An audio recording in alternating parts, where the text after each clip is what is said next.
On your tables, guys, is a brochure called Targeted Prayers for Your Church. There's 31 days of scriptural prayer to pray over your church, your pastors, and all sorts of things that go along with the church. So please, everybody here, take one, put it in your car, put it at home or whatever, and every day at least, there's 31 days of prayers. Pray every day for your church and watch what God will do within your church. How He'll bless your pastor from that.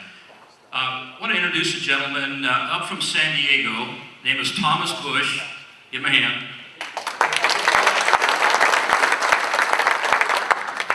Thomas Bush is part of the team coming together for the Mighty Men movement. Thomas has a powerful prayer ministry down in San Diego called Prayer Assist. And he's a man of God. He's going to bring a contingent up here. Right, Thomas? We're coming. All right, for the Mighty Men movement. So, guys, it's getting really exciting. And I'm going to turn this back over to the Tim real quick, and we'll get you guys out of here very shortly. Okay, before we get you out the door, I want to give Thomas a chance to just tell you about his ministry in a few words. Well, hey guys, I'm a business analyst, and so I started working with pastors and churches and was asking the Lord, what do you want, what kind of prayer do you want in your church so we can reach our mission? Here's what 1 Timothy 2:1 says. First of all, I urge that entreaties and prayers, petitions and thanksgiving be made on behalf of all men. All men, right? Right? Where do we go with that? We go to verse 2, and then we talk about leaders and all those who are in authority, right? And it says, this is good and acceptable in the sight of God our Savior. I have a ministry that I want to start called All Men Praying Everywhere. Okay? We just took the prayer here. Could you be on assignment with God the rest of the day? To be ready for God to use you for your family and wherever you go. That's what we're after today. I mean, not just being here, but to be men on assignment, be on mission with God wherever we go. That's what Prayer Assist is really about, is equipping men for the everyday, day-to-day praying that we need to do. And so we're going to be working together with you guys with this. I'm so excited that in my state, that at a place where the legislature thumbs its nose at what's going on, they don't know what's coming yet. Yeah.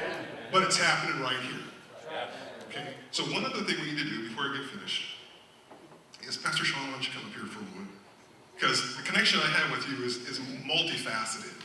But I was this guy's prayer coordinator in San Diego. He's a powerful church planter and just really blessed by him.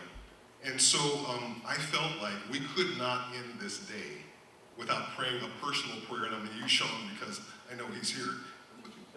Somebody pull up Hebrews 13:17. I can't do this and manage all this stuff too. Hebrews 13:17, like fast, like right now in a hurry.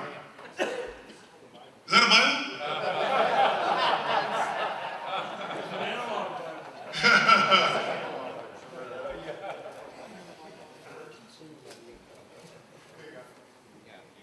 Yeah, read it. Come on.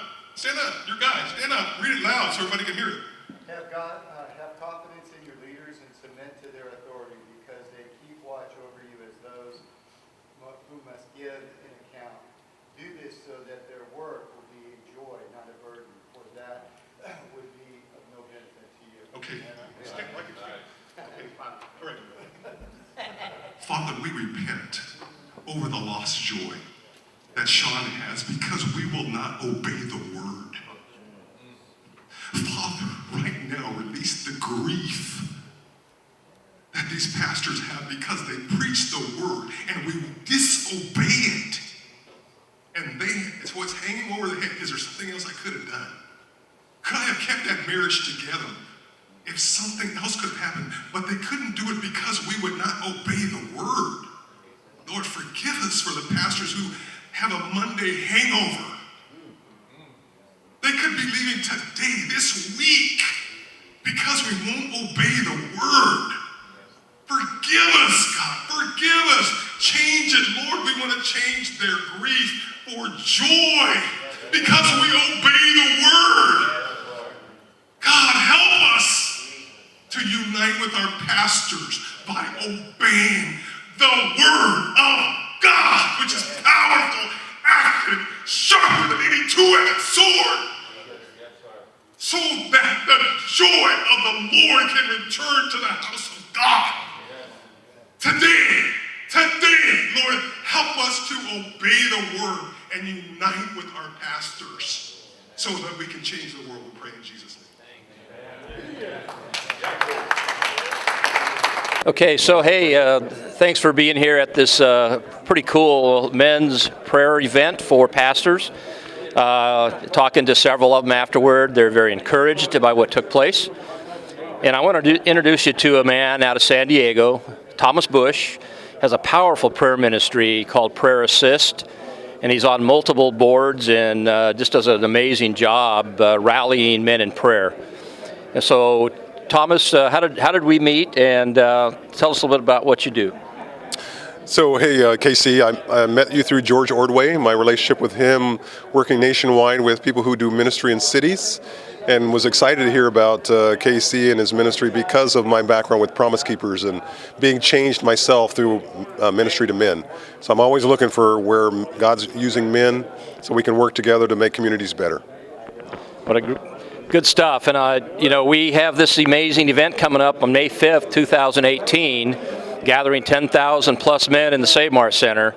And we're super excited, and Thomas is going to play a key role in that, in gathering men out of San Diego, rallying the troops to join with us as we have a team of 11 significant men's ministries across not just the valley, but up and down the state. And the goal is to truly see a state transform, cities and communities, and men to build legacy for their families, for their churches and communities. So with that, Thomas, what's your sense of that? What's your feeling about that? California is desperate for men being in leadership now more than ever, with the legislature doing what it's doing and sex education in our schools and all the things that are happening in our communities. We need men more now than we ever have before. I'm the Southern California coordinator for National Day of Prayer, which represents 25 million people. So anybody I can talk to in Southern California, get on a bus, get on a car, get on a plane. You need to be in Fresno in May so that we can turn the tide. I heard one of the generals who's working in Trump's administration now, somebody asked him, what keeps you up at night? And he says, nothing keeps me up at night. It's my job to keep other people up at night. And so our goal is to be those who work together so the enemy and all his forces know that they need to stay up at night, because the train of God's men, God's people, is moving forward, and we're going to start as a kickoff in Fresno, May 4th and 5th. So an army of the Lord is gathering, and we want you all there. Again, May 5th, 2018, Save Mart Center. So just be there. And Thomas, thank you for your time, and thanks for coming up from San Diego to join with us for this prayer time. Amen. Amen. Amen. Thanks, Casey.